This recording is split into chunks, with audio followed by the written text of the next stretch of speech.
With the upcoming changes in agricultural policy, it's important that farmers and crofters keep looking to the future. Nestled in the hills around Crianlarich, Davy McCracken and the team at the Hill and Mountain Research Centre spend their days exploring opportunities for farmers to get the most from their land.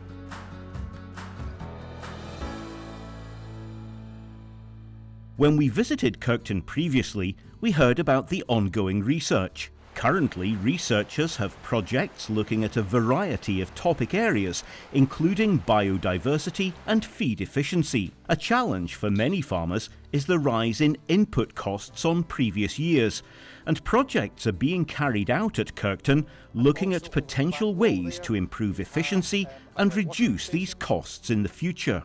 So the farm was established here back in 1969 and we rent the land from Scottish Government, have done ever since the start.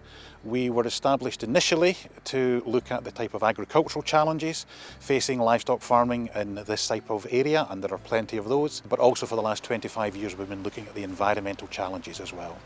We are primarily a sheep farm. We've got a small herd of cattle and we've got three main flocks. We've got our Kirkton flock, which is our high intervention flock, our Octotire flock, that's our high hill flock. They're out there 365 days of the year, and there's a small area behind Tyndrum called the Corrie. We put sheep back into that about 5 or 6 years ago, and so there's a small flock running there as well. So. Big focus here though, whether it's the livestock farming or the wider environmental management, is all to do with sort of the use of sensors and digital technology to give us more information about how the sheep are performing or what is actually happening here in the environment. And we've got two big European projects looking at that, one called SMART, one called Tech Care. Claire manages both of those, and also we've got some Scottish Government, what they call their strategic research programme ongoing. One is looking at crossing our Scottish Blackface with the Welsh Clins, trying to get a much more sustainable breed that is more productive in this sort of environment, can actually survive the environment a bit more. And the other Scottish Government project is looking at biodiversity on the farm, or looking at different parts of the farm and seeing what's its role for biodiversity, what's its role for carbon sequestration, and what's its role for flood mitigation. It's what's called stacking of the different, what's called public goods.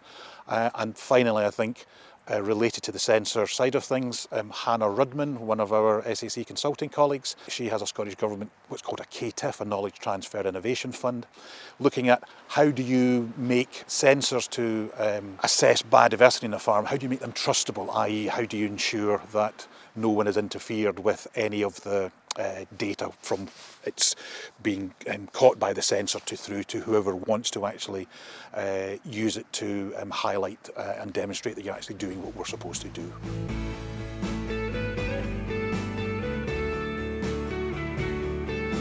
The main challenges affecting hill farmers at the moment is still weather. You know, we're here on a very decent day for this time of year for us, but it's weather and then the impacts of that on everything that we're trying to actually do here. So input costs, as you said, any fertilisers we use, any hay that we use, any concentrated feed that we use for the sheep, that comes over the bridge just to my right here, and that comes at a cost to the farm. We've had to bite the bullet this year. You and our farm manager considered not putting fertiliser on, but what happens in these in-by fields, and particularly when we're making silage for cattle feed during the winter, it's too high risk a strategy not to actually put fertiliser on. So I believe it came in at least twice, if not more than that, the cost that we were doing 2 or 3 years ago. So that is a major challenge for us. Research side of things, clearly a lot of what we're doing here is trying to actually work out how can we get away with less fertiliser, have more efficient sheep, making more use of the grazing that's up there on that hill. But that's more of a sort of a longer term lead-in with regard to that. These are our sheep feed efficiency bins. All our sheep, like all sheep across Europe, have an electronic ear tag, and that speaks to the machine.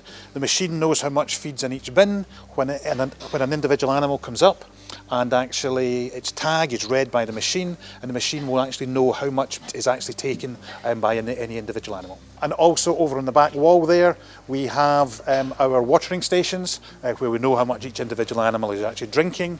And the watering stations have a weigh crate, so it's actually measuring their weight every time they go for water. We want to get them up to about 38 kilos before they're the right weight to head off to slaughter. Looking to the future, it's unclear how agricultural policy will change. However, it is important for hill farmers and crofters to start thinking about how these changes may impact their businesses and how farmers can manage the mountains of Scotland successfully going forward. With regard to the development of future policy, how it actually pans out will be essential for hill farms and crofts into the future. We need to remember that support that comes into a hill farm actually supports the wider community around us, in terms of the lorry driver taking our livestock to mart. I've spoken earlier on about the feed costs coming in, but that all make sure there's employment in these sort of rural areas. And so it's trying to make sure that future policy sees that wider picture and doesn't just try to look at agricultural policy in isolation from wider rural needs. These areas, you can see the mountains around us, in the Highlands and Islands of Scotland and elsewhere in the mountains of sort of the UK. They're very fragile, and while it would be great not to need public support, we do need public support for the management of these. This type of farm, yes, we produce both lamb and beef products, but actually it's how we manage this landscape from an environmental perspective that we need to ensure that hill farmers in the future get properly recognised and rewarded for that. We don't just want hill farmers to get paid for existing, but hill farmers can do an awful lot in this sort of environment to actually manage things positively. We put a lot of focus on the livestock production. From my perspective, I believe strongly that actually managing water quantity in this type of environment will be equally important going forward. We get between 2.5 and 3.5 metres of rain here every year. That all ends up in the Tay, and there's a wide variety across Scotland as a whole. There's something like 240 different communities at risk of flooding, and so how we and other hill farmers manage these mountains will be important going forward. Planting trees in Scotland is a hot topic. Kirkton has been integrating trees into the landscape for a variety of reasons, including water management and as shelter belts for the livestock. You can see behind me here, that shelter belt was about 50 or 60 years old. It started to wind blow down on the right hand side there, and so we planted this one here about 7 years ago under the Agri Environment and Climate scheme. It's all native woodland, small scale. It's certainly not going to replace the one behind in its entirety, but this and another one we've put elsewhere in the lower part of the farm in a few more years will actually provide us with a good bit of shelter for the livestock, primarily the sheep that are using these fields. Yeah, so initially we just put in a normal stock fence. Well, we originally thought we would be able to get away with just with the normal fence, but then we had to put in these guard wires to protect against deer. So there is a lot of farmers in general, and certainly hill farmers in particular, that have a concern about Scottish Government's aspirations for more woodland, more trees and more forests across Scotland. We agree that there is a need for that. We get a huge amount of rain here every year, and so we need more trees, more shelter for our livestock, particularly during the winter months. But also in the last 3-4 years, we've seen almost drought-like conditions here, so we need more shade during the summer as well. And we shouldn't forget that just because the mountains of Scotland are quite wet, we shouldn't forget the need for shade in the summer.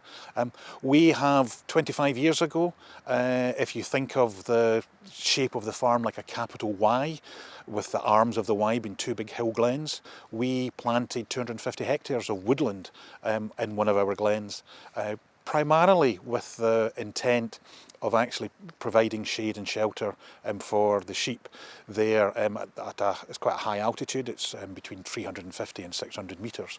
The trees are there.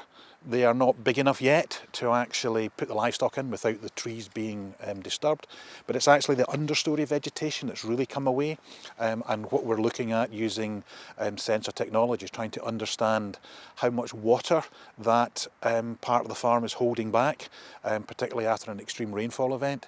And clearly we're in the headwaters of the Tay. What we are doing in 250 hectares is not going to be enough, but if we can show that it does hold back water compared to the Grays Glen next door, then we can actually extrapolate up and say, well, if 10 farmers of our size did an equivalent percentage of their farm in the right place on their farm, that could be enough to actually hold back water significantly. Maybe not to prevent flooding events fully downstream, but possibly to give a bit of extra warning. So a lot of what we're doing here, particularly in the fields around us and behind us, we're showing how you can integrate trees, not forests, not woodland, trees of all different shapes, sizes, into a landscape like this without interfering markedly with the agricultural production potential and getting a big benefit from it.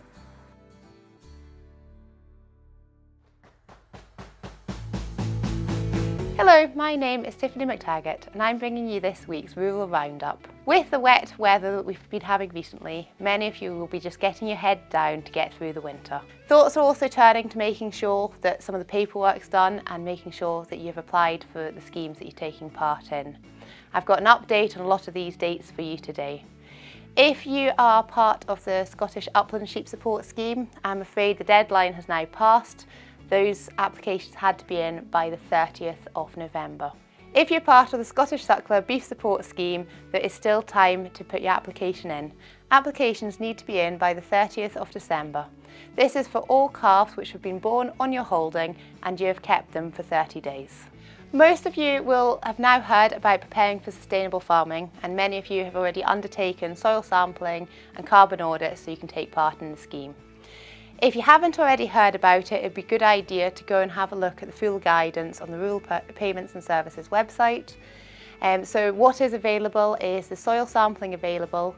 As a minimum requirement, you're required to have pH, K and some kind of carbon test. So it's been a great opportunity which many farmers have uptaken to go and try out GPS soil sampling for the first time, for example. There's also funding available for carbon audits as well. These carbon audits have to be completed by the 31st of December. And for the carbon audits, you need to have recommendations from an FAS advisor. There's a full list of FAS advisors on the Lantra website. So for both the soil sampling and the carbon audits, you're able to claim your grant funding if these were carried out between the 1st of January 2022 and the 31st of December 2022. Invoices and payments have to be made before the claim can go in. The deadline for claims for this is the 28th of February. So for making your claim for the carbon audit, you will need to be able to provide what your total emissions were for your farm business. You will also need to provide the FAS number of the advisor who provided you with recommendations, as well as providing your bank statement and proof of payment. And this is the same for the carbon audit. You need a bank statement, or it could be a credit card statement, and proof of payment is needed. As well as this, you need to upload your soil sampling results. So make sure that you've got all the minimum requirements on those results. And you also need to be able to provide your total emissions from your carbon footprint. So for claiming the soils, you have to have had a carbon audit done since the 1st of January 2019. For those of you who took part in the Sustainable Agricultural Capital Grant Scheme, these also have to be claimed by the 28th of February. Just like the Preparing for Sustainable Farming ones, which I've just mentioned, you've got to have got the items by the 31st of December, and payment has to be made before you claim the items. So for the claims for this, you will be needing your bank statement and your invoice just to show that you've paid for it. You'll also need to provide geotagged photographs of the items on your farm, just to provide evidence that you have them. So if you get a bit stuck, just speak to your local advisor. I'm sure somebody will be able to help you. For those of you who are currently in an EECS contract, that's an Agri-Environmental Climate Scheme, if you said you were going to be doing capital items during 2022, the work has to be completed by the 31st of December, and you've got to have made payment and put in your claim by the 28th of February 2023 as well. So I hope you've managed to get up to date on all those dates. Just in other news, avian influenza is on the rise again. There's definitely a lot of cases going around now.